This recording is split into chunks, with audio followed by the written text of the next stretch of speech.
আসসালামু আলাইকুম প্রিয় শিক্ষার্থী, আশা করি তোমরা সবাই এই করোনা মহাদুর্যোগকালীন সময়ে যার যার ঘরে অবস্থান করছো, পিতামাতার কথা শুনছো এবং মনোযোগ দিয়ে নিজেদের পড়ালেখাটুকু ঠিকঠাকভাবে করছো। আসলে এখন যে মহাদুর্যোগকালীন সময়, এই সময় যার যার সেফটিনেস হচ্ছে ফার্স্ট, সেফটিনেসটাই হচ্ছে ফার্স্ট প্রায়োরিটি। তোমরা আগে সুস্থ থাকো, তারপরে অন্যান্য কাজ যেগুলো আছে সেগুলো সম্পাদন করো। তো আমি তোমাদের নাজমুল হুদা স্যার আজকে দশম শ্রেণীর বাংলাদেশ ও বিশ্ব পরিচয় এই বিষয়টি থেকে অধ্যায় পঞ্চম অর্থাৎ বাংলাদেশের নদ নদী ও প্রাকৃতিক সম্পদ এই বিষয়টি আলোচনা করব। আসলে দেখো, আমাদের সেই যে তোমরা শৈশব থেকেই শিখছো বাংলাদেশ শত নদীর দেশ। একটি সময় বাংলাদেশে প্রায় 1300 অধিক নদ নদী ছিল। এই বাংলার প্রতিটি অঞ্চলে, প্রতিটি স্থানে, প্রতিটি জায়গায় নদীর অস্তিত্ব ছিল। খাল, বিল, নদী, নালা, নদ, হ্রদ সব ছিল। কালের পরিক্রমায় মানুষের অতি হিংস্র আচরণে আজ সেই সব বিলীন। আজ আমাদের এই দেশ নদ নদী হারাতে হারাতে এসে ঠেকেছে 700 বা 700-এর কিছু বেশি নদ নদীর। তার মানে কি হচ্ছে? This is the alarming rate. অত্যন্ত একটা ভয়াবহ চিত্র। নদী না থাকলে একটি সভ্যতা বাঁচে না। তোমরা যদি প্রাচীন সভ্যতাগুলোর দিকে তাকাও, দেখবে সেসব সভ্যতা গড়েই উঠেছে শুধু নদী কেন্দ্রিক। কারণ তোমার পানি নাই, তুমি উদ্ভিদ লালন পালন করবে কি দিয়ে? উদ্ভিদ যদি না গড়তে পারো তাহলে তুমি খাবে কি? কারণ তুমি তো তোমার খাদ্য উৎপাদন করতে পারো না। তোমার খাদ্যের জন্য, তোমার পুষ্টির জন্য উদ্ভিদের উপর ডিপেন্ড করতে হচ্ছে, প্রাণীর উপর, অন্যান্য প্রাণীর উপর ডিপেন্ড করতে হচ্ছে। তো যাই হোক প্রিয় শিক্ষার্থী, আরেকটি কথা, এই নদী কমে গেছে, কিন্তু নদীর ভয়াবহতা, কিন্তু নদীর যে আগ্রাসী রূপ সেইটা কিন্তু কমে নাই, সেইটা কিন্তু আরও পূর্বের তুলনায় কয়েক গুণ বেড়ে গেছে। কারণ ভারত আমাদের পার্শ্ববর্তী, বলা হচ্ছে যে আমাদের মিত্র রাষ্ট্র, কিন্তু আসলে এটা আসলে রাজনৈতিক একটি শব্দ যে মিত্র রাষ্ট্র। কিন্তু আমরা যেটা সাদা চোখে দেখছি, ভারত আমাদের বাংলাদেশের 4-5টাকে বাদ দিয়ে দিয়েছে, বিভিন্ন নাম দিছে। তোমাদের সবচেয়ে একটা অতি পরিচিত নাম আছে ফারাক্কা বাঁধ, যেটা ভারত 1967 সালে তৈরি করে এবং শেষ হয় 1970 সালে। এই ফারাক্কা বাঁধগুলো হচ্ছে এইভাবে থাকে। এইটা যখন একটা সুইচ চাপ দেওয়া হয়, সঙ্গে সঙ্গে এটা এরকম হয়ে যায় এবং এই বাঁধগুলো এইগুলো দিয়ে তখন পানির ফ্লো আসতে থাকে এবং প্রবল পানি আসতে থাকে। পানিগুলো কখন ছাড়ে ভারত? যখন তার অঞ্চলে পাহাড়ি ঢল হয়ে এবং প্রচুর বৃষ্টি হয়ে যখন পানি আর রাখতে পারে না, ঠিক সেই মুহূর্তে ভারত আমাদের অঞ্চলের গেটগুলো খুলে দেয়। এই গেটগুলো খুলে দেওয়ার ফলে আমাদের দেশে পানির তীব্রতা হঠাৎ করে রাতারাতি কয়েক ঘন্টার মধ্যে বেড়ে যায় এবং এই যে পানি স্রোত, এই স্রোতটাই আমাদের দেশের স্থলভাগগুলো প্রতিনিয়ত প্রতি বছর হাজার হাজার হেক্টর জমি, আবাদি জমি, কৃষি জমি, মানুষের বসবাসের জমি নদীগর্ভে বিলীন হয়ে যাচ্ছে। তাহলে আমরা যেটা দেখলাম যে আমাদের নদীর সংখ্যা কমে গেছে, বাট নদীর যে খরস্রোতা রূপ সেইটা বেড়ে গেছে। কারণ হচ্ছে আমাদের পার্শ্ববর্তী দেশ ভারতের এই রকম আচরণের কারণে। এখন আমরা জানব যে আমাদের দেশের যে নদীপথ তার আয়তন 22,155 কিলোমিটার, এই নদীপথের আয়তন। এবং প্রিয় শিক্ষার্থী, তোমরা জেনে অবাক হবে যে আমাদের দেশের প্রায় 70% বেশি পণ্য আদান প্রদান করা হয় এই জলপথগুলো দিয়েই। তুমি একটি জাহাজে যেই পরিমাণ সম্পদ স্থানান্তর করতে পারবে তা প্রায় সর্বনিম্ন যদি হয় তবুও 1000 ট্রাক লাগবে, 1000 ট্রাক লাগবে। তাহলে আমরা দেখছি আমাদের দেশের অন্যান্য নদী ছাড়াও অন্যান্য কিছু সম্পদ আছে, যেমন আছে ভূমি, বনভূমি, কৃষি বা কৃষি জমি, খনিজ পদার্থের মধ্যে আছে আমাদের দেশে প্রধানত হচ্ছে কয়লা, গ্যাস এবং তেল সম্পদও আছে। কিন্তু আমাদের স্থূল ব্রেনের কারণে আমরা এই সম্পদগুলো নিজেরা উত্তোলন করতে পারি না। আমাদেরকে ডিপেন্ড করতে হয় চীনের উপর, আমাদেরকে ডিপেন্ড করতে হয় ভারতের উপর, বা আমাদেরকে ডিপেন্ড করতে হয় উন্নত রাষ্ট্রের সর্বনিম্ন মানের কোনো কোম্পানির উপর। ফলে কি হয়, আমাদের এই অতি গুরুত্বপূর্ণ রাষ্ট্রের সবচেয়ে গুরুত্বপূর্ণ সম্পদগুলো চুরি হয়ে যায়। তো যাই হোক, আমরা আজকে শিখব বাংলাদেশের নদ নদীগুলো। বাংলাদেশের নদ নদী, অসংখ্য নদ নদী, এই যে বললাম এখনও প্রায় 700 অধিক নদ নদী এই অঞ্চলে আছে, এই দেশে আছে। আচ্ছা, এখন সেই নদ নদীগুলোর মধ্যে যদি আমরা বলি যে 5টি বড় নদীর নাম বলো, তাহলে অবশ্যই প্রথমে আসবে পদ্মা, মেঘনা, যমুনা, ব্রহ্মপুত্র বা এই রকম কিছু। হ্যাঁ, আছে তিস্তা, কর্ণফুলী, পশুর, সাঙ্গু। এই পশুর নদী দেখো, একটা অত্যন্ত ইন্টারেস্টিং একটা ইনফরমেশন। এটার কিন্তু আয়তন অর্থাৎ প্রস্থে এটা কিন্তু বড় না। তুমি চাইলে এটা সাঁতরে এপার থেকে ওপারে চলে যাবে খুব সহজেই, কিন্তু এর গভীরতা হচ্ছে এত গভীর যে বছরের 12টি মাস জুড়ে খুলনার একটা নদী, হ্যাঁ, সুন্দরবনের ভিতর দিয়ে গেছে। এই নদীর ভিতর দিয়ে কিন্তু জাহাজ মংলা পোর্টে যাচ্ছে, আসছে। তো যাই হোক, আজকে আমরা জানবো যে পদ্মা নদী এবং পদ্মা নদীর সম্পর্কে কিছু ইনফরমেশন। পদ্মা নদীর জন্ম কোথায় হয়েছে? ভারতে। ভারতের কোথায়? ভারতের উত্তরবঙ্গের গঙ্গা হিমালয়ের যে গাঙ্গোত্রী হিমবাহ, হিম মানে হলো বরফ, বাহ মানে হলো অঞ্চল, একটা বরফের অঞ্চল। এইটা প্রতিনিয়ত গলে এবং এই গলা থেকে যেই পানি তৈরি হয় সেই পানি তার একটা নির্দিষ্ট অঞ্চল দিয়ে বেয়ে বেয়ে বেয়ে বেয়ে এসে একটি নদীর সৃষ্টি করছে। এই নদীর নাম হচ্ছে গঙ্গা নদী। এটা ভারতে হচ্ছে গঙ্গা নদী। কিন্তু ইন্টারেস্টিং বিষয় হচ্ছে এটা আমাদের রাজশাহী অঞ্চল দিয়ে আমাদের বাংলাদেশে ঢুকছে। তাহলে রাজশাহী অঞ্চল দিয়ে ঢুকে এটা গোয়ালন্দের দিকে গেছে। গোয়ালন্দ ঘাট তোমরা নাম শুনে থাকবে।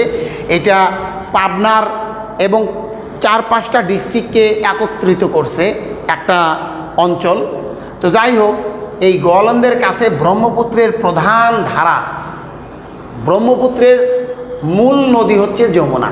তোমরা অলরেডি জানো যে 1787 খ্রিস্টাব্দে একটি ভূমিকম্প হয়েছে ব্রহ্মপুত্রের তলদেশে। ব্রহ্মপুত্রের তলদেশে একটি ভূমিকম্প হয়ে মাটি উপরের দিকে উঠে আসছে।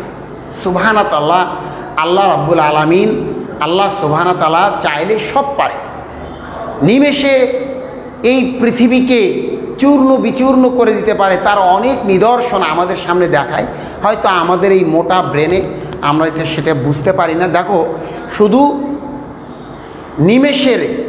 নিমেষেই এই ব্রহ্মপুত্রের মতন একটা নদীর তলদেশ এইটাকে উত্থিত করে দিছে। উত্থিত মানে জাগা দিছে, এইটাকে জাগা দিছে। কোথায় জাগা দিছে?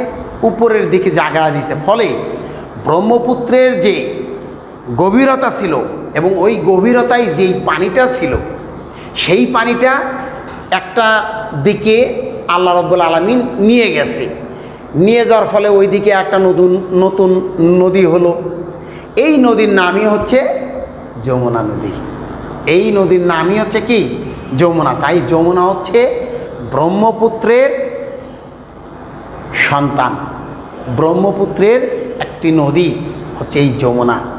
আর এই ব্রহ্মপুত্রটা কিন্তু ময়মনসিংহ এলাকার ভিতর দিয়েই ছিল। তো যাই হোক, আমরা দেখছি যে ব্রহ্মপুত্রের প্রধান ধারা যমুনার সাথে মিশেছে কোথায়? ওই গোয়ালন্দ ঘাটে। এই গোয়ালন্দ ঘাট মনে রাখতে হবে, কারণ অনেকগুলো নদী এসে ওখানে মিশবে। হ্যাঁ, দেখো, চাঁদপুরেও এসেছে এই পদ্মা। কারণ তোমরা তো জানো যে বাংলাদেশের শ্রেষ্ঠ ইলিশ হচ্ছে চাঁদপুরের ইলিশ। হ্যাঁ, তাহলে দেখো, সেই চাঁদপুরে এসে এই পদ্মা নদী মিশে বরিশাল এবং নোয়াখালী অঞ্চলের মধ্য দিয়ে প্রবাহিত হয়ে এটা গিয়ে মিশলো কোথায়? সাগরে। সাগর হচ্ছে এদের সবার আশ্রয়স্থল। প্রত্যেকটা নদীর আশ্রয়স্থল হচ্ছিল সাগর। সাগরই হচ্ছে এদের বাবা এবং মা। সাগরই তাদেরকে পানি ধার দেয়। যখন সিজন থাকে না, গ্রীষ্মকাল যখন, বর্ষাকাল যখন চলে যায়, তখন শীতকাল আসে, শীতের পরে আবার গ্রীষ্ম আসে। তোমরা জানো যে পানির তিনটি রূপ। একটি রূপ হচ্ছে কি? বায়বীয়। সে বায়বীয় অবস্থাতেও থাকতে পারে। ওই যে সূর্যের তাপে বাষ্পীভূত হয়ে বাষ্পীভবন প্রক্রিয়ায় পানি আকাশে উড়ে যাচ্ছে, মেঘমালা তৈরি করছে। তাহলে ওইভাবে নদীর পানিগুলো তখন কি হয়ে যায়? শুকতে শুকতে একেবারে শেষে যায়। তখন ভারত কি করে?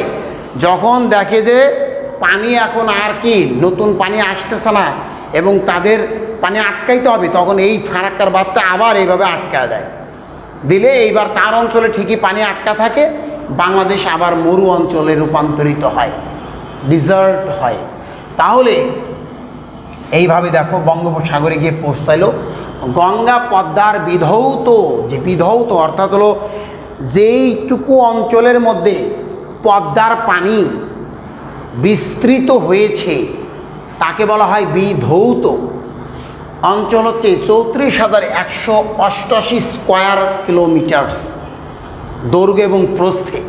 হ্যাঁ, দেখো, এর যে শাখা নদীগুলো, ভাগীরথী, মাথাভাঙা, কত ইন্টারেস্টিং একটা নাম, মাথাভাঙা। হুগলি জেলাটা কিন্তু এই হুগলি নদীর নাম অনুসারে হয়েছে, পশ্চিমবঙ্গের হুগলি জেলা। হ্যাঁ, ইছামতি, ভৈরব, বাংলাদেশের ভৈরব, কিশোরগঞ্জের ভৈরব, এই নদীর নাম অনুযায়ী হয়েছে। ভৈরব নদীর অববাহিকায় অবস্থিত বলেই কিন্তু তার নাম হয়েছে ভৈরব। এইভাবে কুমার, কপোতাক্ষ, তোমরা জানো যে মাইকেল মধুসূদন দত্তের সেই যশোরের সাগরদাড়ি গ্রামে যার জন্ম, সেই কপোতাক্ষ নিয়ে তিনি কবিতা লিখেছেন, কপোতাক্ষ নদ।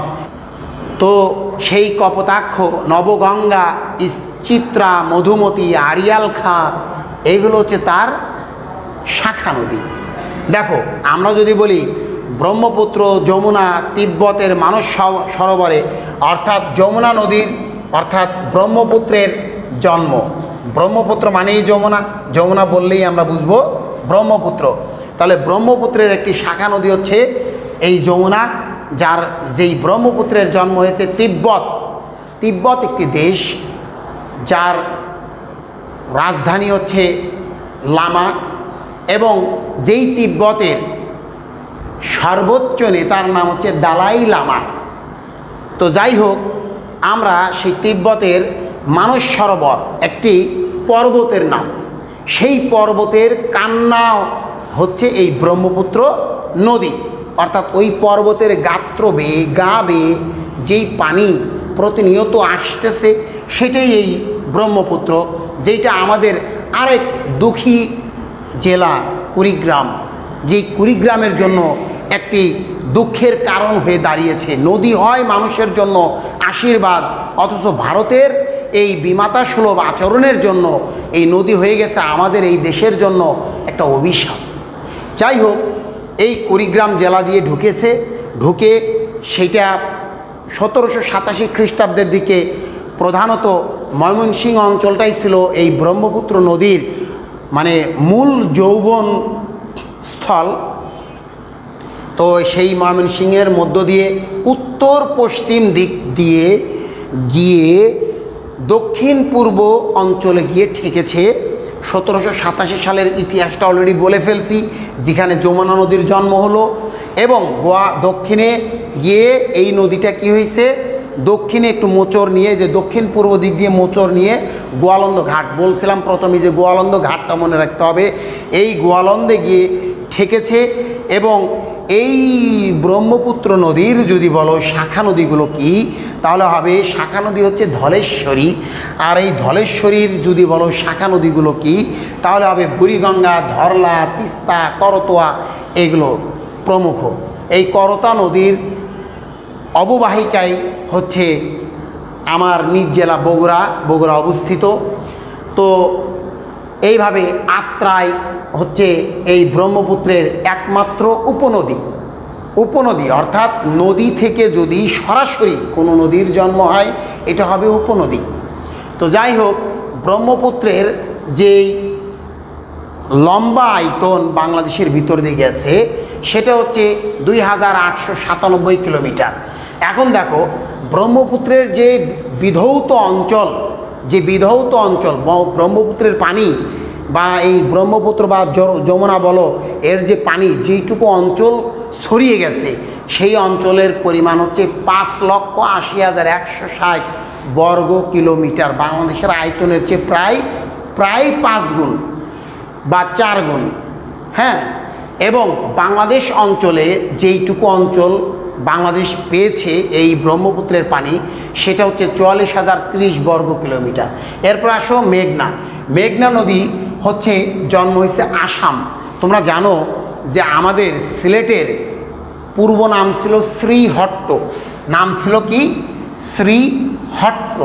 এই শ্রীহট্ট পরবর্তীকালে 1945 সালে রায়ট হয়েছে। RIOT, রায়ট শব্দের অর্থ হচ্ছে দাঙ্গা। অর্থাৎ কোনো একটি সম্প্রদায়, এটা যে মানে ধর্মের ভিত্তিতে হবে এমন না, হতে পারে একটা জাতির সাথে আরেকটা জাতির, হ্যাঁ, যেই মৌলিক বিষয়গুলো নিয়ে যখন একটা ঝগড়া লাগে এবং এইটা নিজের পরিবার সমাজকে ছাপিয়ে রাষ্ট্রের সাথে রাষ্ট্রের, জাতির সাথে জাতির, ধর্মের সাথে ধর্মের যে একটা প্রবল যুদ্ধ হয়, এগুলোকে বলা হয় দাঙ্গা। এই শ্রীহট্ট একটা সময়, অর্থাৎ সিলেট একটা সময় ছিল আসামের একটি অংশ।